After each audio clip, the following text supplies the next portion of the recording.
Hey guys, welcome back to my channel. Today we are going to be talking about all the lovely things that I read in the month of February. I read a total of 7 novels and 2 novellas and 2 graphic novels. This is a hair less than what I normally read. However, that is because I DNF'd a ton. So, totally makes sense. And I'm actually really okay with this. Um, but let's just jump right in with the very first thing that I read this month, and that, or in February, and that is A Local Habitation by Seanan McGuire. This is the second book in the Toby Day series. This is a series where we are following a half-human, half-fae changeling knight as she kind of goes on her adventures. And in this particular book, her liege lord has asked her to go check in on his niece. He can't go without it being a big political incident, so please can you just go check on her? And so Toby goes to the fiefdom, which also happens to be a tech company, and people are dying. Like, that is, so she's got to figure out what's going on. The first 3 books in this series, I have reread them a lot. And when I think about them, this is the one that I always kind of disliked. And then I read this, and about page 75, I stopped and I really thought to myself, and I accepted the fact that I just don't like any of the characters at this company, at the fiefdom. I don't like any of them. I think that I don't like them as people or as characters. I just don't like them. And like, there's reasons. They don't follow some basic safety protocol and all that kind of stuff. But once I accepted that, it was so much better. Like, I actually thought that the plot itself is not my favorite, but I liked it a lot better when I recognized that I just didn't like these side characters. As well as Toby in this book is so much better than in the first book. She is not quite so in the depths of her depression, which is so much nicer. And I think that the pacing is solid. It just didn't need quite so many info dumps that like we needed in the first book. So it was smoother sailing all around, and I enjoyed it. The next book I'm going to talk about is An Artificial Night by Seanan McGuire, the third book in the Toby Day series. And this book is, Toby is going to look for some missing children, and it turns out that they have been taken by a firstborn fae as part of his right. He's allowed to do this. And she has decided that that's lovely and all, but she's going to take the children back. And this is her story for that. Now, in this one, I really struggled to read it because I was actually, when I picked it up, at the very beginnings of an anxiety spike. I don't like reading about children being kidnapped. And there's also, I should warn you, there is also some body horror going on in this book. And so I just really struggled. And so I was not actually able to finish this until I kind of got over my little anxiety spike and it smoothed out. That being said, that content warning stuff is absolutely the worst at the beginning. Once you get past the halfway point, it is not nearly so bad. But if you can't handle it at all, this is not going to be a good book for you. But in any case, now going back to, this is part of those first 3 books that I've reread a lot, and this one I always remembered as, oh, this is the turning point of the series. And not really. There are still a lot of hints and implications, like I thought I remembered, because I do remember there being a lot of hints and implications in this book, and yes, there are, but not the ones that I remember it being. So with all of this kind of stuff, I'm realizing that these books have kind of like bled into each other in my mind, which is okay, but now it's kind of like a voyage of discovery as I reread these. But I thought that the pacing was really good. There was a lot of world building that needed to be done to understand this firstborn fae, and I thought it was just a lot smoother in giving us that information than in the first book, which was really nice. There wasn't very much character development in this for anybody. I really felt like the only development happened at the very end when Toby finally accepted some information about herself that people throughout this book have been trying to tell her all along. And honestly, like, that's all we got. And the storyline itself was fine, but it felt very ancillary. It didn't really matter because it existed. It felt like it existed to push Toby to this realization about herself. And that was the whole point of the book. So I was like, the storyline is fine. It's intriguing, interesting, but, you know, it doesn't really feel like it matters other than to get Toby to this point. Because once she did accept this information, now we can move on to book 4 where we can, that's the actual turning point where she is going in a slightly different direction. So it was interesting, but not the strongest book in the series. I will have a full review up probably next week. There you go. And then the next book I want to talk about is How to Speak Dragonese. No, How to Be a Pirate by Cressida Cowell, the second book in the How to Train Your Dragon series. Apologies, I just finished up How to Speak Dragonese. That's the third book. Anyway, but in February, I read this one. And in this one, our main character of Hiccup Horrendous Haddock III is a Viking in training. He finds, I think, a coffin, and it has a riddle that is supposed to lead to this great treasure of a very famous pirate who happens to be his ancestor.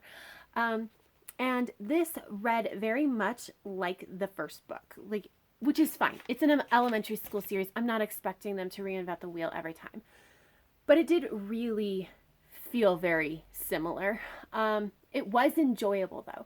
Again, for what it is, I'm not a huge elementary school book reader, so it was enjoyable for what it was. And honestly, the thing I like the best about this book is at the very end, Hiccup has to make a hero's choice. And it is, do I do this thing that's going to be very helpful to the community, or do I do this thing that is going to be beneficial to me? And he makes the very adult choice of being beneficial to the community. And I really liked seeing that, because this series is really, it's written by Hiccup as an old man. And so he's basically saying, this is how I got from this kid that was nobody expected anything from to a huge hero. And so we kind of have to see him progress through these stages of having to make some hero's choices. So it was really nice to see that in this one. After that, I read The Farwest by Patricia C. Wrede, the third book in the Frontier Magic trilogy.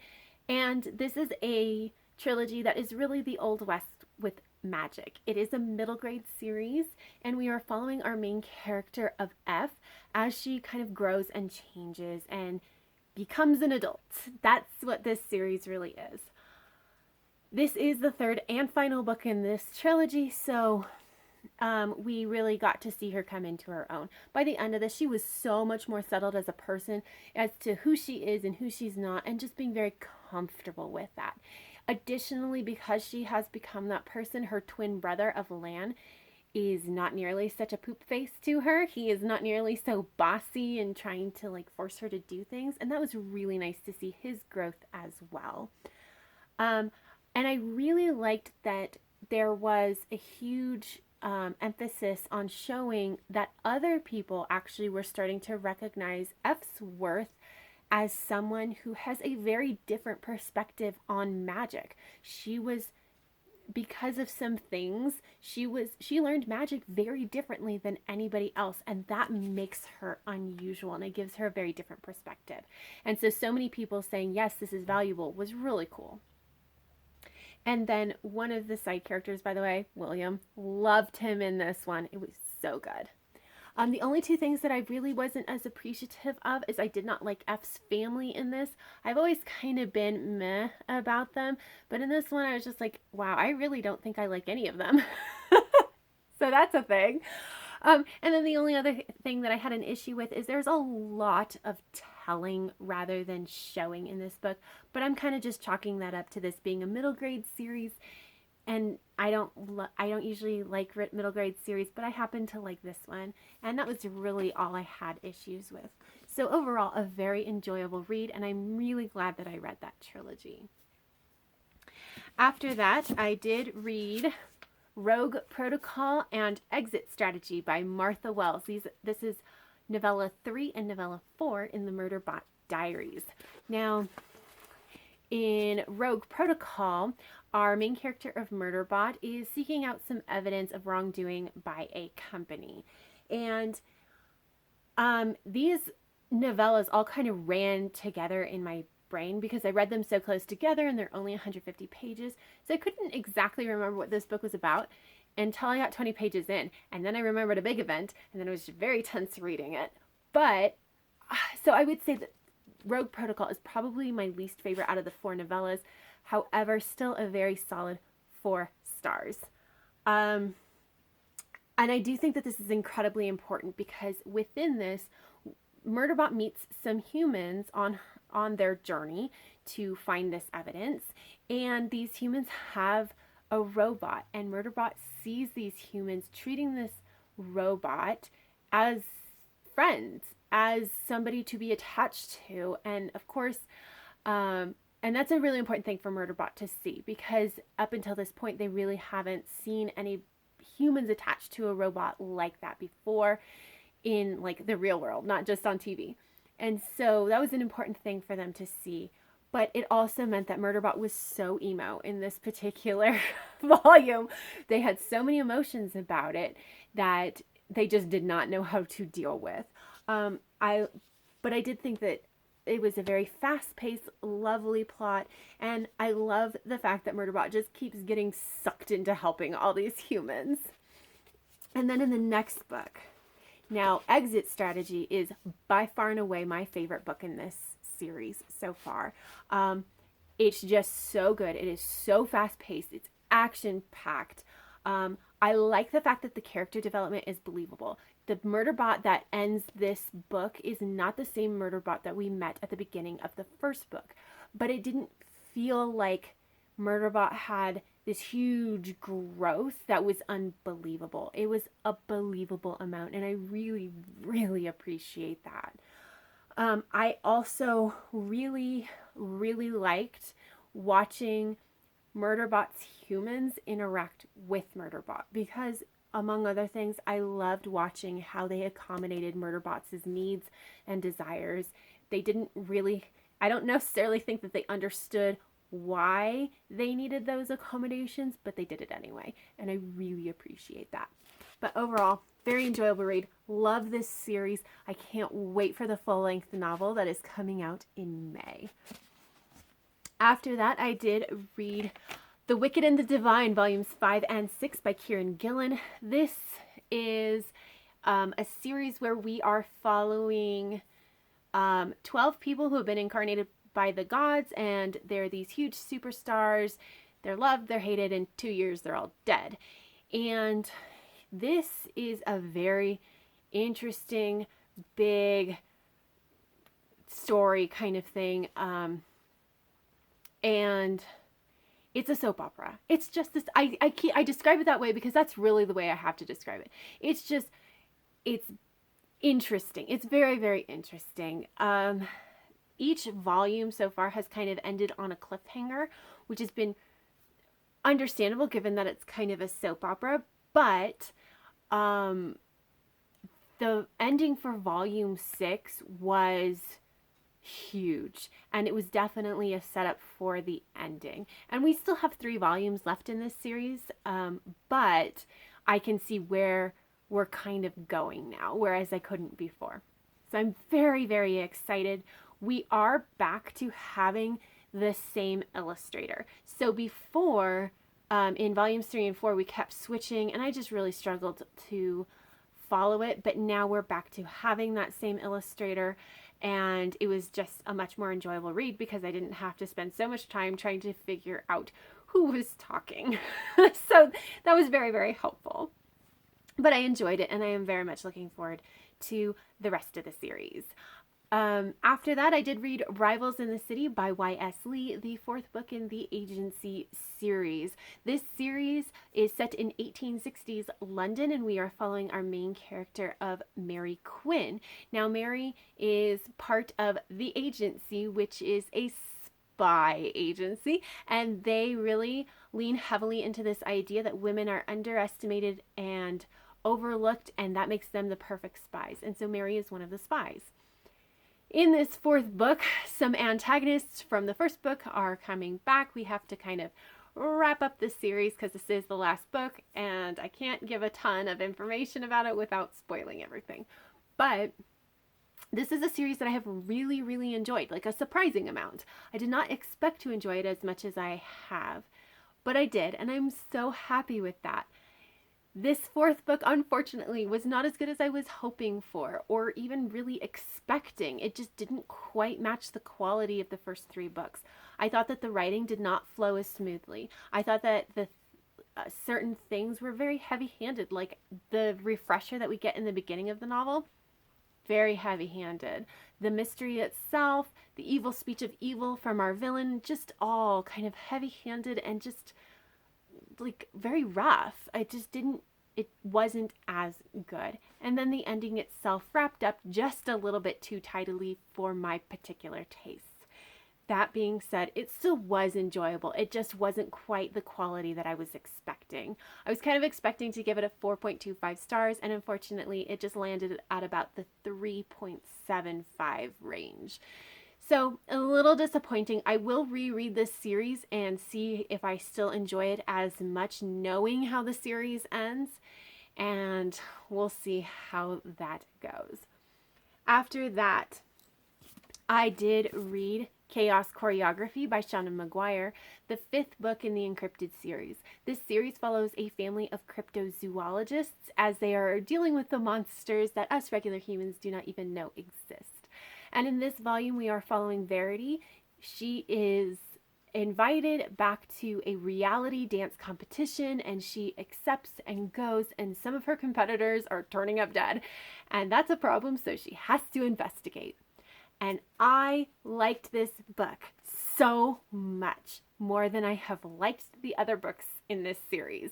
It was a solid 4.25 stars. I was so much happier with it. I have not liked Wrede as a narrator in the past, but this book, she was just better. She felt much more settled in herself, much more adult, right? Like she has accepted who she is and who she is not, and she is good with that. And I really liked watching that. I did not enjoy the fact that we did not see any of the side characters from her previous books, and because I was really hoping for that. I really liked them. But on the other hand, we did get to meet her grandmother, Alice Price Healy, who is just legend among cryptids and the cryptozoologist community. And so watching everybody interact with her grandmother was just amazing. It was so good. I thought that the plot itself was very interesting. The mystery was good. The villains themselves were not, well, no, they were good. I did like the villains, and I liked that I was able to guess one of them, but I wasn't able to guess the others. Kind of kept the mystery alive, but, I did like that. And then the ending itself just really is going to take the series in a slightly different direction, and I am very, very excited to see how that goes. And that is it, guys. That is everything that I read in the month of February. Let me know down below if any of these sounded interesting to you. Let me know what you read, what you want to read in March, just everything. Let me know.